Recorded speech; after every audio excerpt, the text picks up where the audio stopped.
Welcome to History Adventuring. This is episode number 390.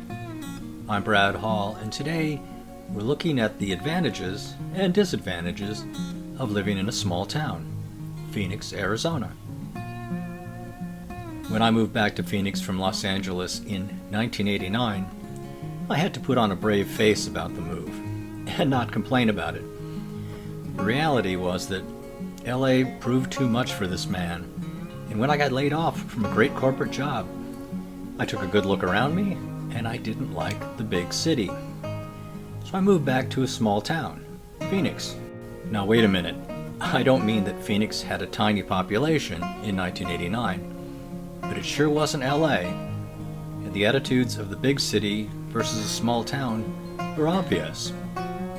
The first thing that struck me was there could be one big event in Phoenix that everyone knew about and everyone was talking about. It's still true. That's not true in LA, and it wasn't even true back in the 1980s when I lived there. You couldn't say, "How about the big game last night?" Or "Did you go to the big concert?" in LA. There were too many things going on at the same time. When Los Angeles was still fairly small, in the 1930s, the writer Raymond Chandler described it as a place that you could get your arms around. And that's how Phoenix has always felt to me, from when I first arrived in 1977 to this very day. Oh yeah, and for those of you scoffing at how big and complicated I thought Los Angeles was, I know, I've heard about Tokyo and places like that. And all I can say is my little head would blow up if I tried to live there.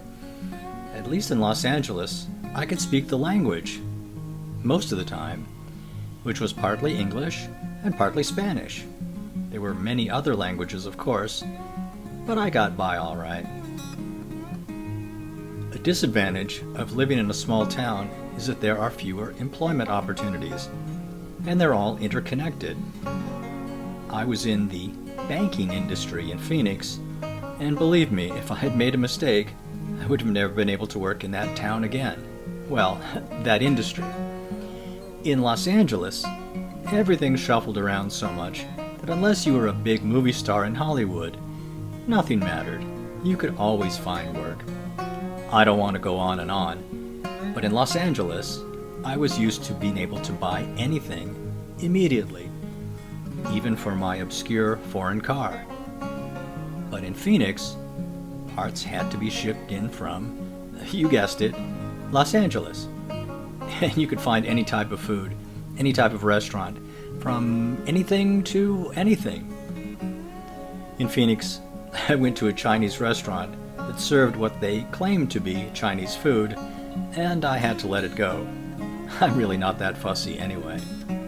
The advantages far outweigh the disadvantages, and when I visit my California friends, I'm careful not to talk too much. But the parking is great. And did I mention how great the parking is? I could go on, and I will, by writing more love letters to Phoenix here. I can get my arms around her. This has been History Adventuring. I'll talk to you later.